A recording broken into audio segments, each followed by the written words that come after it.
Muito bem. Então, amigos, na história da humanidade, assim como aconteceu, e sem querer fazer qualquer comparação com esse evento que aconteceu com Jesus de Nazaré, cuja vinda à Terra dividiu o tempo em antes de Cristo e depois de Cristo, numa pequeniníssima dimensão, podemos fazer a mesma comparação entre com o aparecimento do Livro dos Espíritos em 18 de abril de 1857, podemos fazer a mesma comparação com o antes e o depois. Portanto, e já vamos ver porquê. Antes do aparecimento do Livro dos Espíritos, em 18 de abril de 1857, o que é que acontecia? Acreditava-se na vida para além da morte. Havia uma fé cega, não havia provas. Qualquer pessoa de qualquer religião, de qualquer ligação espiritual, que dissesse eu acredito na vida para além da morte, era mesmo isso, era uma crença. Não havia nada que provasse. Ok? Mas, depois de aparecer o Espiritismo, a morte morreu e comprovou-se que a vida para além da morte existia. Já não é uma crença, é uma fé raciocinada. Então, a partir daqui, já não é correto dizermos assim, eu acredito na vida para além da morte. Como espíritas, eu digo assim, eu sei que a vida continua. Eu acredito em alguma coisa que eu não sei, que eu não tenho conhecimento, não é? Eu acredito que esta senhora, por exemplo, sei lá, esteja aqui de boa fé, seja minha amiga, por hipótese, né? Por acaso até é, mas pronto, é uma crença, né? Eu acredito que quando passar no semáforo verde, que os que vão passar no vermelho param. Às vezes não acontece, mas param, a grande maioria. Portanto, é uma crença. Agora, para o Espiritismo, o que o Espiritismo veio foi mesmo comprovar a imortalidade do Espírito, né?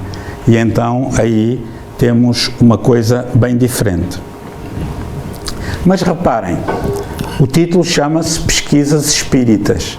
Allan Kardec utilizou o método científico para pesquisar e provar a imortalidade do espírito, entre outras coisas, né? Mas depois dele, como em qualquer ciência, se esta senhora provar que os cangurus voam, a pesquisa científica dela tem valor, mas terá de ser comprovada por outras pesquisas. Ele vai fazer outra pesquisa e vai comprovar, de facto os cangurus voam. Mas depois, se a mãe dele vier fazer outra pesquisa científica com rigor e provar, não, afinal os cangurus não voam, eles enganaram-se no nome, ou há cangurus que não voam, então aí já temos uma contradição. Ora, com Kardec, quando Kardec provou que a vida continuava, que os espíritos se comunicavam, das pessoas já falecidas, que estavam tão vivas como nós, houve dezenas e dezenas de pesquisadores, de cientistas de todo o mundo, de todos os países, que fizeram o mesmo que Kardec e foram comprovar. E isso é a prova da assertividade da doutrina dos espíritos, né? Que é qualquer pesquisador em qualquer parte do mundo, se pesquisar os mesmos fenómenos, chega às mesmas conclusões, né? Por exemplo, chega à conclusão de quem abre a boca está com sono, está com vontade de ir embora, e eu não vos vou deixar dormir hoje, etc. Mas só para verem, temos aqui um grupo de cientistas que pesquisaram esta área, né? E aqui só estão 100, e são dos mais antigos.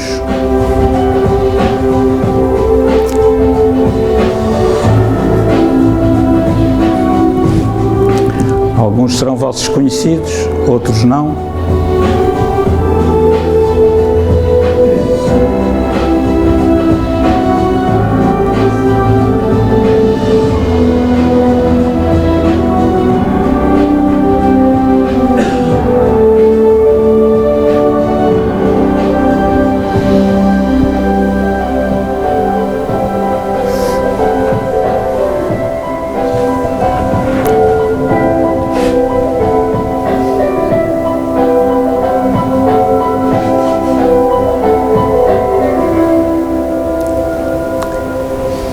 Então,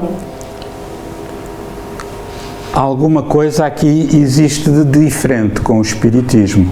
É que só aqui neste rol estavam 100 pesquisadores de todo o mundo que foram verificar se as pesquisas de Kardec eram reais e que comprovaram aquilo que Kardec já tinha demonstrado, entre outros fenómenos que entretanto foram surgindo e que comprovavam precisamente a mesma tese, que é: nós somos imortais, podemos nos comunicar através da mediunidade com os homens que estão no corpo de carne, a reencarnação é uma realidade, a pluralidade dos mundos habitados também, e a existência de Deus, obviamente, é uma certeza filosófica, porque não existe prova científica disso, é apenas filosófica, né? Então nós hoje escolhemos 4 desses pesquisadores. Obviamente não vamos fazer um estudo de todos, porque seria fastidioso, monótono e de pouco interesse. Hoje vamos pegar em 4 destes pesquisadores: William Fletcher Barrett, Ernesto Bolzano, Sir William Crookes e César Lombroso. William Barrett was Professor of Experimental Physics at the Royal College of Science in Dublin, discovering a silicon-iron alloy used in electrical engineering. Elected a Fellow of the Royal Societies of Dublin, Edinburgh and London, he helped found the Society for Psychical Research and published 5 books on the subject. Muito bem, nesta breve apresentação do Sir William Fletcher Barrett, ele nasceu na ilha da Jamaica, nas antigas Índias Britânicas, né?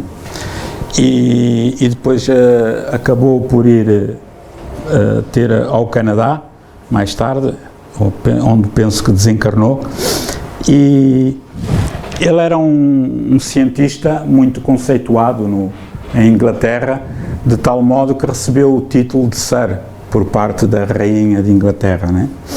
E foi um homem fantástico. Do pouco que pude ler sobre ele, porque a vida dele é de facto muito interessante, nós vamos encontrar que ele, além de um físico notável, de um cientista de renome, conceituado, né? William Fletcher Barrett foi ele que fundou praticamente a Sociedade de Pesquisas Psíquicas de Londres, que é a mais conceituada Sociedade de Pesquisas Psíquicas de todo o mundo. Ok? Ora bem, mas como se isso não bastasse, ele começou a estudar o magnetismo, começou a estudar... Oh Miguel, dá um toque ao Dr. Benjamin para ele acordar. Ele começou a estudar o magnetismo, aquilo que se chama o mesmerismo, que era aquela teoria de um médico, o Dr. Mesmer, né? que criou uma teoria que era real, em que ele dizia que curava as pessoas através do magnetismo humano, ou através do toque terapêutico, etc. O que lhe valeu muitos dissabores.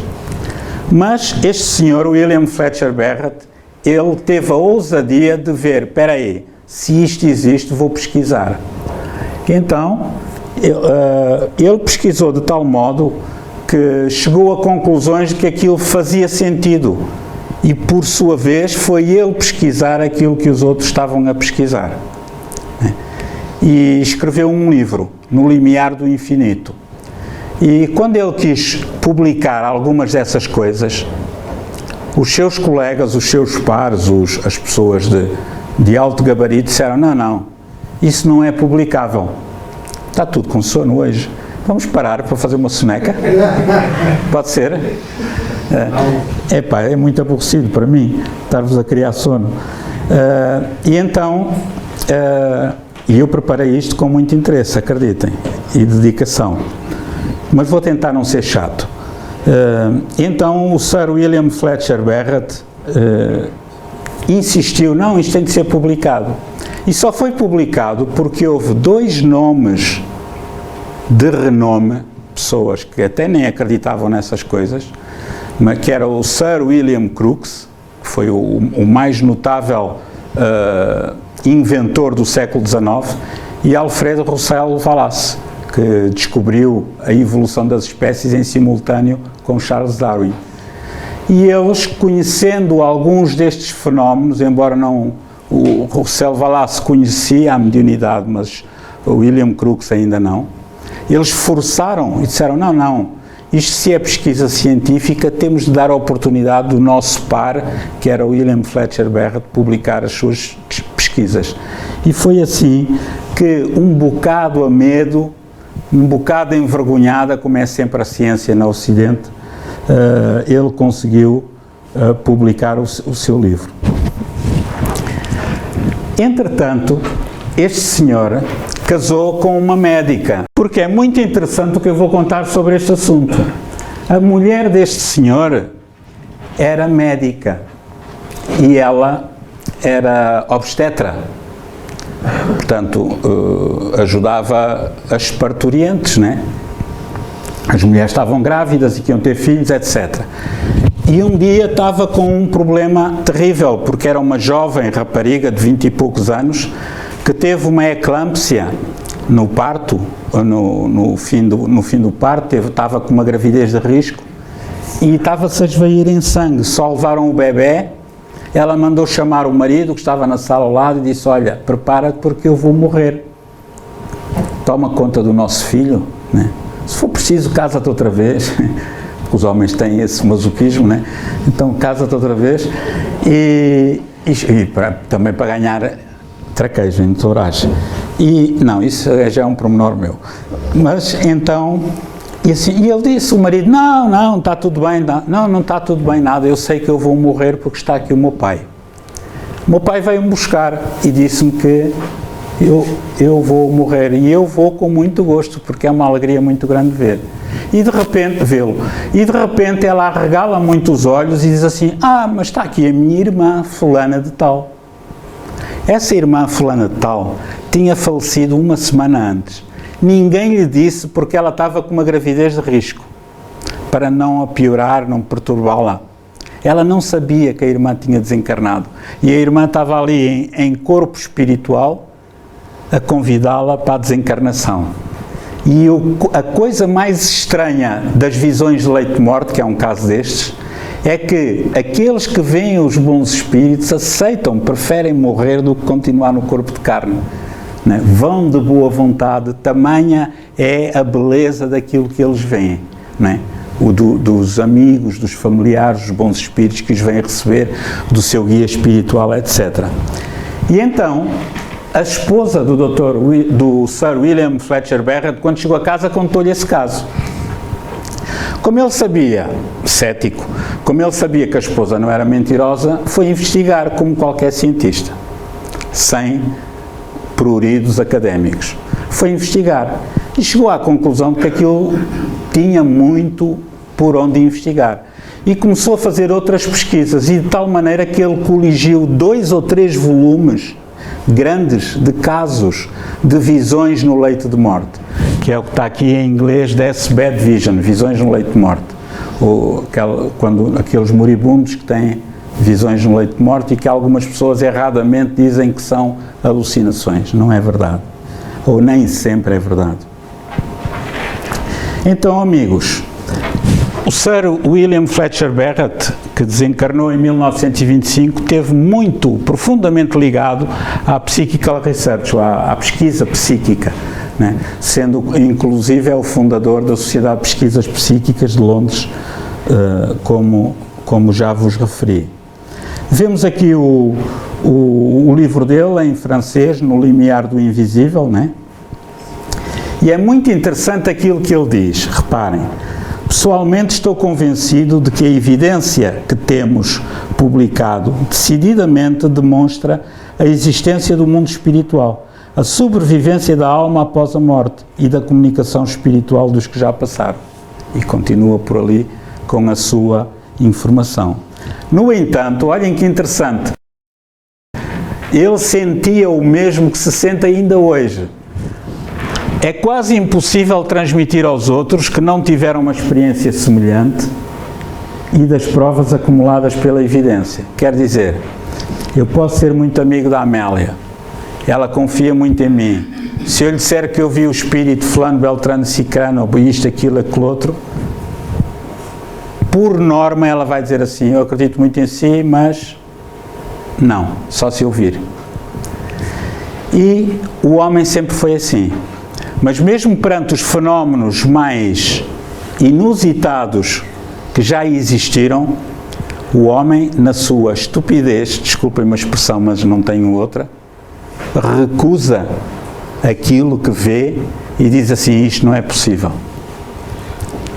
E já vamos ver que isso aconteceu com um médium muito famoso. Então, passando do Sir William Fletcher Barrett, vamos passar para um professor, vamos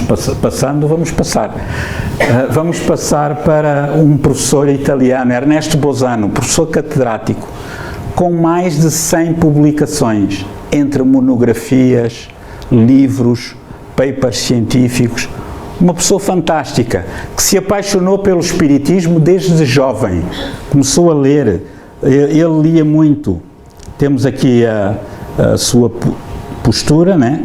Portanto, ele nasceu em Savona, em Génova, em Itália, em 1861, e desencarnou também em Génova, em 1943, conforme está ali no slide, né?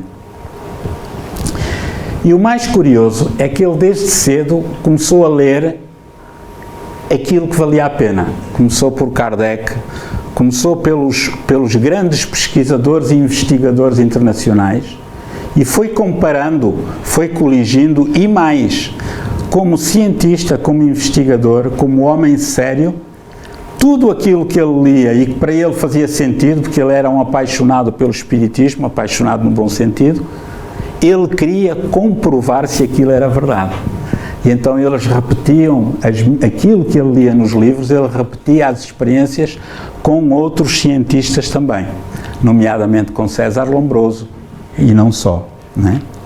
E temos alguns livros dele, publicados em Portugal, pela Federação Espírita Portuguesa. Ernesto Bolzano é um nome a não esquecer, porque quem lê Kardec e não lê Ernesto Bolzano a seguir, ou Leon Denis, ou os clássicos, Alexander Aksakov, fica com um edifício espírita muito instável, porque esses clássicos dão substrato, dão ao conhecimento que já vem com Kardec. Portanto, ele compreende imediatamente a grande complexidade dos conhecimentos espíritas, né? E sente necessidade de as pesquisar, conforme eu já referi, né? Leu Kardec, Gabriel Delane, um homem fantástico, o maior cientista espírita de sempre, naquele tempo, né? Leon Denis, o filósofo do espiritismo, Eugène Nuss, William Crookes, Alfred Russell Wallace, Daniel Douglas Home, o tal médium que eu falei há pouco, que ele levitava à frente das pessoas, em público, nos auditórios, nos palcos, ele levitava na presença das pessoas e ia até lá acima. E aqueles que diziam assim, eu só acredito quando vir, diziam assim, não pode ser, porque os espíritos não existem, deve haver aqui algum truque. Então ele convidava a que as pessoas passassem por baixo da cadeira, levavam um lápis até ao teto e faziam uma cruz, e depois a cadeira baixava, as pessoas passavam por baixo. E os céticos continuavam a dizer, não, isto deve haver aqui um truque, aquela cruz com um lápis. Deve haver aqui um truque porque os espíritos não existem. Olhem que estupidez. E como nós ainda somos assim, ainda nos dias que correm, não é? Então, amigos, Ernesto Bolzano, ele criou, reparem, apesar de ser crente do espiritismo, de acreditar no espiritismo, ele criou uma sociedade de estudos psíquicos em Itália, chamado Círculo Científico Minerva. E foi nesse Círculo Científico Minerva, uma espécie de um centro espírita, que decorreram das mais profundas reuniões mediúnicas de que se tem memória, inclusive a materializações de espíritos, materializações temporárias de espíritos.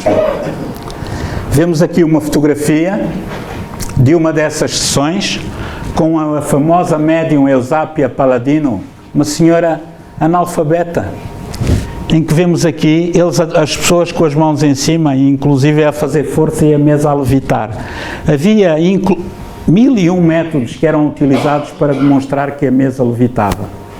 César Lombroso, o eminente pai da moderna antropologia criminal, ainda, uma referência, um homem notável, de uma cultura vastíssima, né? César Lombroso acabou por referir que todos os fenómenos que ele criticara antes, porque ele era anti-espírita, 500%, afinal eram reais, né? E então, companheiros, é aqui, neste círculo, que ele promove durante 4 anos pesquisas onde vão experimentar, registar manifestações de toda a espécie, desde as pancadas, movimentos de objetos, transportes de objetos de dentro para fora da sala em plena luz, provas de identificação espírita, etc, etc, materializações, que o nome correto não é materializações, são ectoplasmias. Aqui isto é materialização temporária de espíritos, porque quando é uma materialização são geralmente objetos ou formas de mãos ou de pés ou outras formas que os espíritos queiram, ok? Também durante 3 anos ele fez experiências com a médium Eusápia Paladino, que curiosamente Ernesto Bozano, médico, dizia que ela era uma doente, era uma esquizofrénica, era uma epilética, tinha todas as características de uma doente mental e não era merecedora de qualquer tipo de crédito. Ele faz pesquisas também com os famosos professores Morcelli, o professor Porro, né? Materializações completas de seres em plena luz e na total obscuridade também, né? É muito interessante. Ora, só Ernesto Bozano classificou 1200 factos espíritas produzidos em todo o mundo. Ele teve a pachorra, desculpem-me o termo, de fazer uma antologia de 1200 factos de que ele teve conhecimento em todo o mundo. Olhem que pesquisador notável. E nós vamos ler os livros dele, são interessantíssimos. Está lá tudo. O dia, a hora, o médium com que foi, os presentes, isto, as conclusões, tudo. Um repositório de trabalho científico rigoroso, não é? E então, mediante essa antologia que ele criou, ele foi pesquisar, foi ver, não, deixa-me ver se isto é verdade, não é? Então, refere Ernesto Bozano, na edição Metapsíquica Humana, afirmo sem receio de erro que fora da hipótese espírita não existe nenhuma outra hipótese capaz de explicar os casos análogos ao que acabo de expor, aos fenómenos espíritas. Poderia haver outras justificações, mas não tinham cabimento para isso, né? Era como o padre Oscar Quevedo, no Brasil, que fez um ataque cerradíssimo ao espiritismo. E foi tão cerrado que ele disse tanta asneira que os seus superiores mandaram-no calar. Porque ele fazia debates em direto com o Clóvis Nunes, com o professor Henrique Rodrigues, até com a engenheira Ney Prieto Pérez na televisão, no Brasil, e eram debates fortíssimos. E aquele pobre padre viveu só para combater o espiritismo, certamente vai reencarnar como médium, para tentar compor as asneiras que disse e que tentou fazer, né? Então, quando lhe perguntavam assim, mas senhor padre, como é que você explica que uma criança com 6 anos, que era um caso com 2 anos, em Itália, que falava 6 línguas, falava italiano, francês, chinês, alemão, e por aí fora. E aquele homem, que já desencarnou, não sei se já reencarnou outra vez, ele dizia que a bebé com 2 anos. Falava italiano porque era italiana. Falava francês porque, por hiperestesia e indireta do inconsciente, captava o francês, que era a vizinha da Itália. E falava chinês porque tinha um restaurante chinês ao fundo da rua. E então, com aquela característica muito própria do professor Henrique Rodrigues e um grande estudioso espírita brasileiro e o Clóvis Nunes, eles disseram, mas isso é uma maravilha. E era o que o próprio engenheiro Hernani Guimarães Andrade também dizia, o grande cientista do século XX. Porque se fosse assim, a gente não precisava de ir para a universidade. Punhamos um grupo de médicos de um lado, outro grupo do outro, passávamos pelo meio e por hiperestesia indireta do inconsciente saíamos do outro lado já médicos. Né? E era fantástico e não havia falta de médicos em Portugal. Né?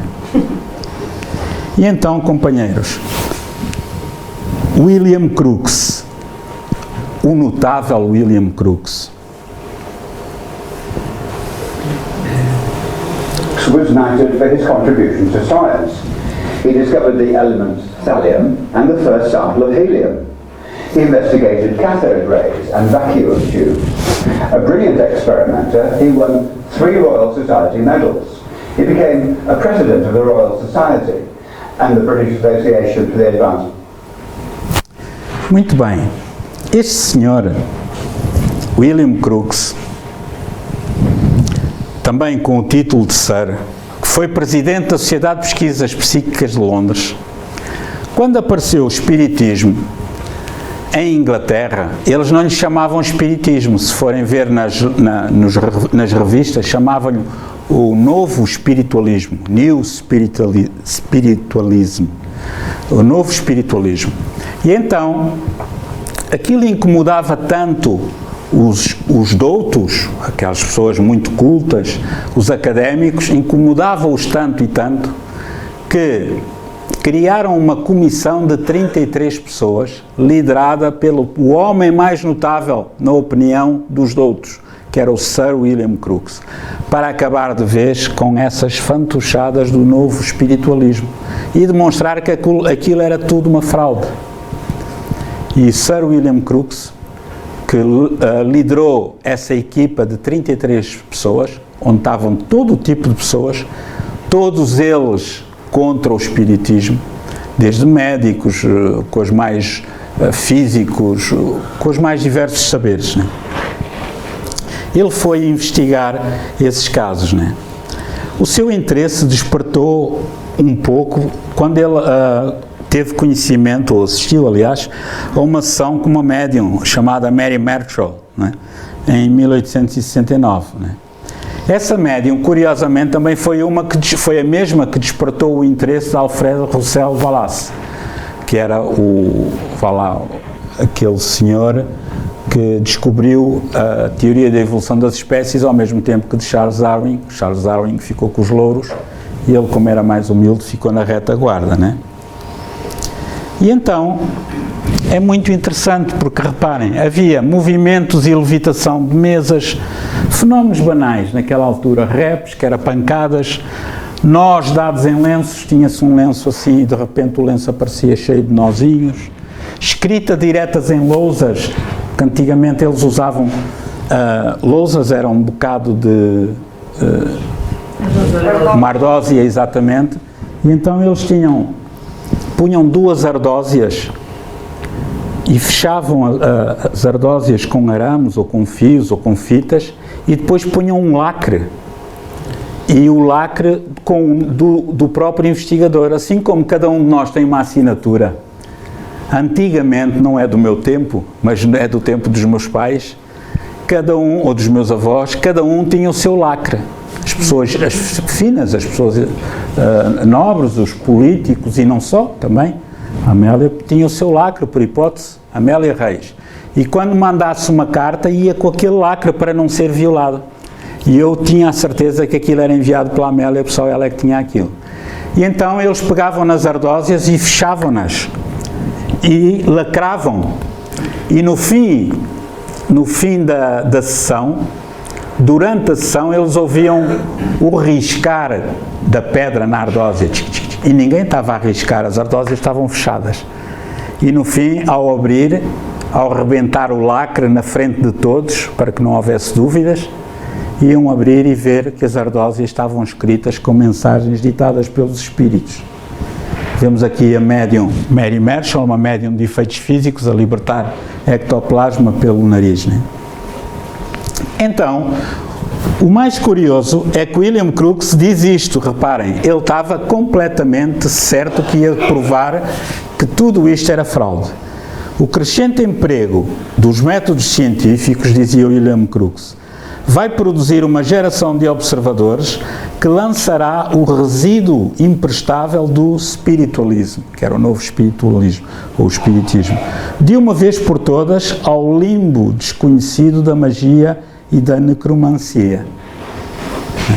Portanto, ele sabia, tinha a certeza de que investigando ia confirmar, ok, tudo isto é uma farsa, é uma fantochada, portanto, vamos demonstrar isto uma vez por todas para acabar com isto.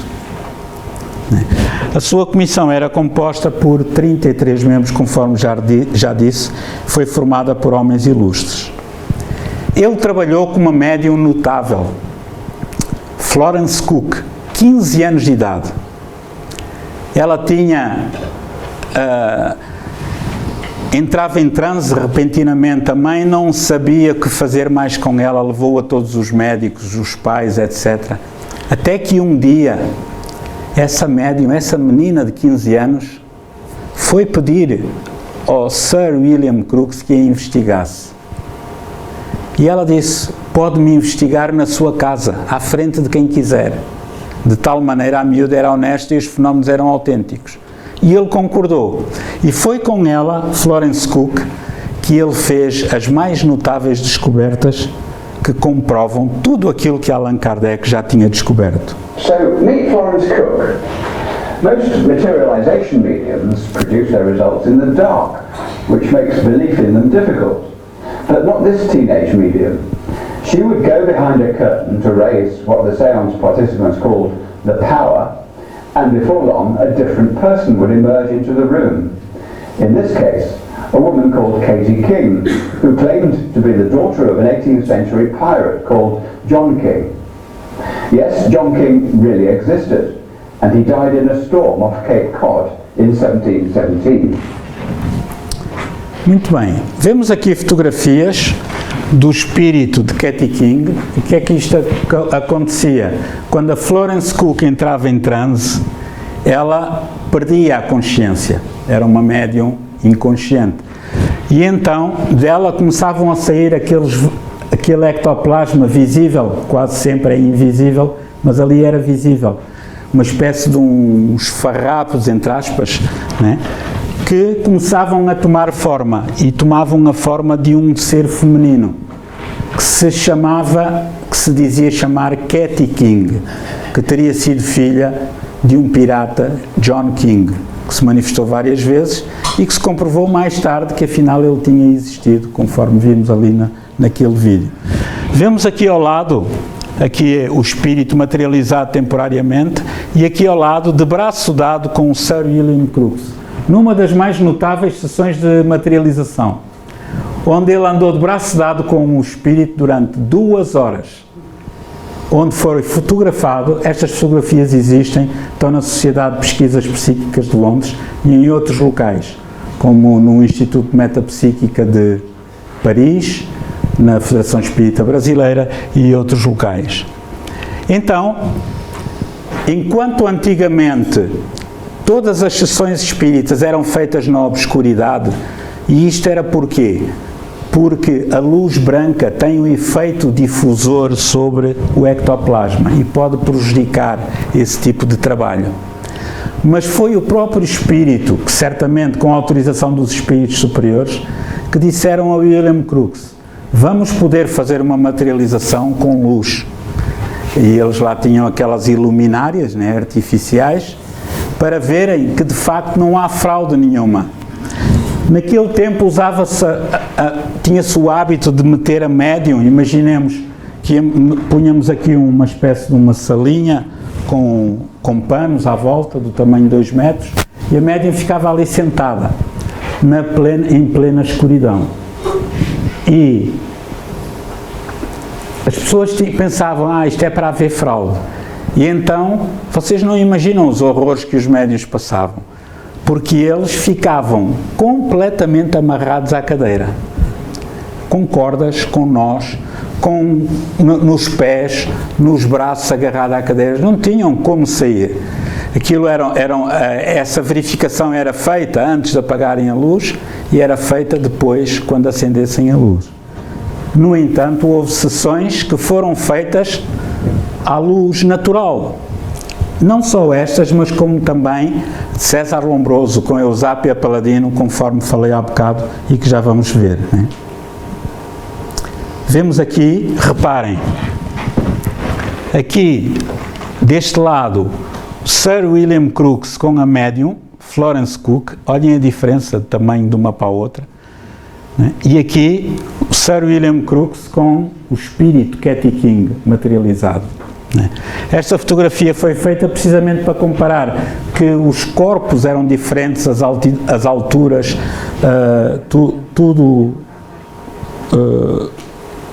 de tudo um pouco. E depois há uma coisa interessante. Numa sessão realizada no dia 29 de março em Londres, Katy King nunca apareceu com tão grande perfeição. Isto é o William Crookes a dizer, durante perto de 2 horas, passeou na sala, conversando familiarmente com os que estavam presentes. Várias vezes tomou-me o braço, andando, e a impressão sentida por mim era de uma mulher viva que se achava ao meu lado e não de um visitante do outro mundo. Essa impressão foi tão forte que a tentação de repetir uma nova e curiosa experiência tornou-se-me quase irresistível. O mais interessante é que quando foi essa sessão à luz, alguns dos presentes, médicos, investigadores, etc., perguntaram-lhe se podia ficar com um bocado da sua roupa feita de ectoplasma, e ela autorizou. E rasgou um bocado da sua roupa e deu para ir para a análise. E de repente, abanando ou tocando no seu próprio vestido, rasgado por ela, imediatamente ele se recompôs, deixando de faltar aquele bocado de ectoplasma materializado que tinha sido dado para análise e que foi analisado em laboratório, né?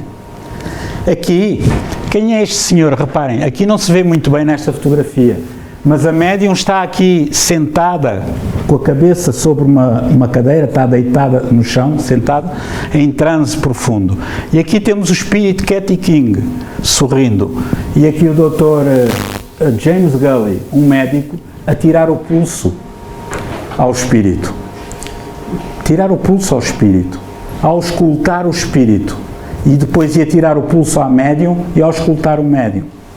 Tudo isto está registado no livro Factos Espíritas, editado pela Federação Espírita Brasileira, que encontram também online, em PDF, entre outros livros, né? E então o mais curioso, diz o Dr. James Gully,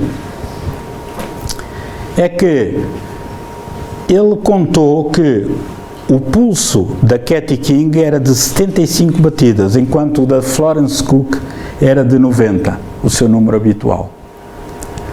Os pesos eram diferentes, mas ele auscultou o espírito materializado e sentia o bater do coração. Tum, tum, tum, tum, tum.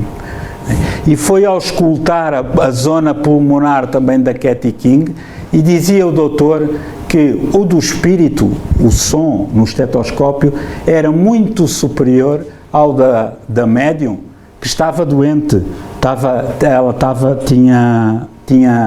a fazer tratamento para uma grave bronquite, né? Então, isto são provas inquestionáveis de que eram dois seres completamente diferentes, com características diferentes, com o pulso cardíaco diferente, com um tipo de cabelo diferente, etc, etc, etc. Mas Sir William Crookes não ficou só por aqui.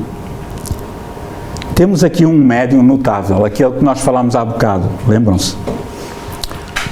Daniel Douglas Home. Ora bem, que geringonça é esta?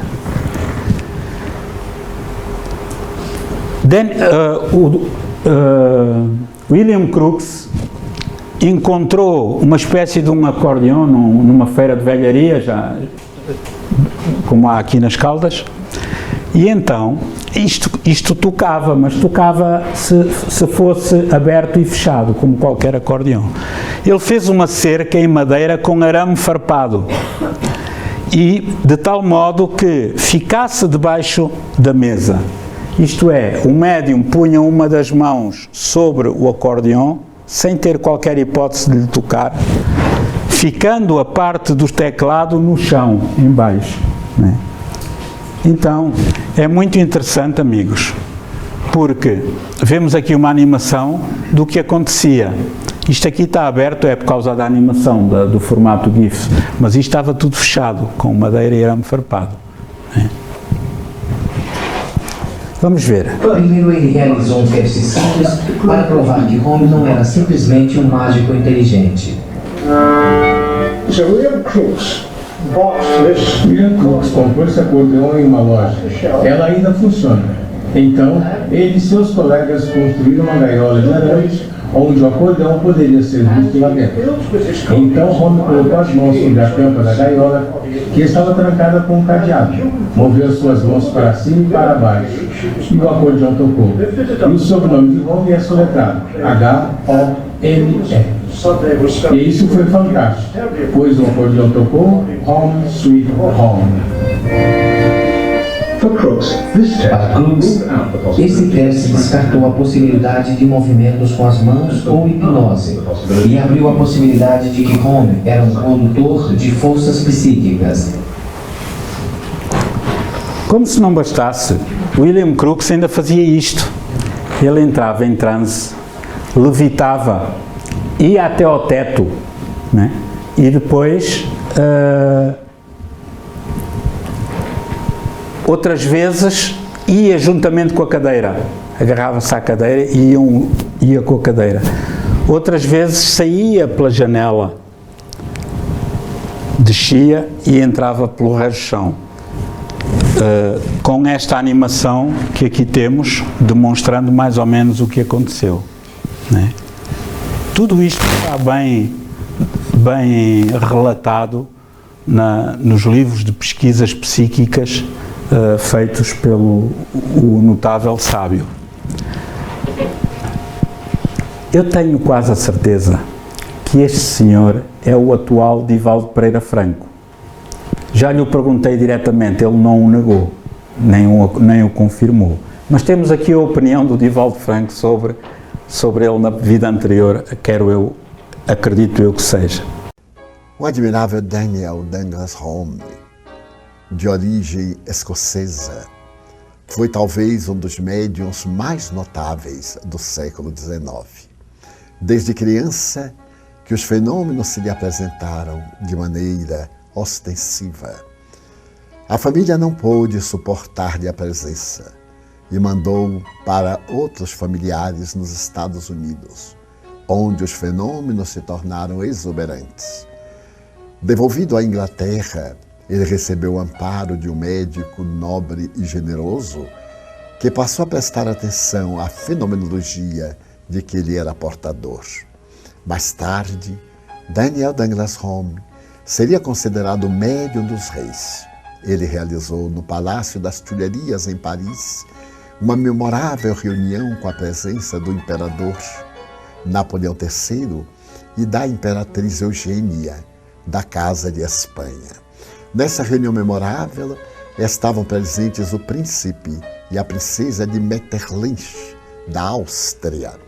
Graças à carta escrita por ela a uma sua irmã, nós temos todos os detalhes dos maravilhosos fenômenos de materialização produzidos por Daniel naquela noite que ficaria eterna na memória da paranormalidade, porquanto, em 1851, os fenômenos mediúnicos ainda não eram tão conhecidos e a doutrina espírita ainda não havia surgido. Daniel Douglas Home foi investigado pelos mais eminentes sábios europeus, entre os quais Alexander Aksakov, o médico do czar da Rússia. Ele casou-se com uma familiar do czar da Rússia e teve como testemunha o próprio Aksakov. A jovem desencarnou tuberculosa e logo depois ele voltou a consorciar-se. Daniel Douglas Home desencarnou muito jovem. Ele mantinha um periódico chamado Luz e Sombra, onde narrava as suas experiências. Infelizmente, não era adepto da reencarnação. Allan Kardec, quando mais tarde examina os notáveis médiuns do século, entretece favoráveis considerações a este admirável médium que conseguiu levitar diante de examinadores, atirando-se do terceiro andar de um edifício e retornando para entrar pela porta que estava cerrada. E quando lhe perguntaram como você fez isto, ele apenas disse assim e repetiu o mesmo fenômeno. Then there are so-called permanent paranormal objects. These plaster hands are made from wax molds taken from alleged materialized spirits. It's said that the interleaving of fingers makes it impossible for the hands to have been withdrawn from the delicate paraffin wax coating unless the hands that made them were dematerialized. Ok, tudo isto nós encontramos neste livro Factos Espíritas. Avançando para a parte final da palestra, os pares do William Crookes pensavam que ele ia dizer que de facto aquilo era tudo uma charada quando ele apresentou o seu relatório, né? E onde ele diz que 30 anos se passaram desde que publiquei as atas das experiências tendentes a mostrar que fora dos nossos conhecimentos científicos existe uma força posta em atividade por uma inteligência diferente da inteligência comum a todos os mortais. Nada tenho que retratar dessas experiências e mantenho as minhas verificações já publicadas, podendo mesmo a elas acrescentar muita coisa. Quer dizer, William Crookes atestou a veracidade dos fenómenos espíritas e, por causa disso, foi posto de parte pela mediocridade intelectual vigente, como ainda hoje acontece, né? E por último, amigos, César Lombroso. Cesare Lombroso, an Italian, was professor of psychiatry and forensic medicine. He was best known as the father of cryptology. Ok, temos aqui então César Lombroso. Ele tinha na sua vida de facto um encontro marcado com o espiritismo, né? Neste jornal de Turim, estudo sobre o hipnotismo, num determinado opúsculo, aliás, ele ridiculariza e insulta os espíritas. Ele era muito violento contra os espíritas.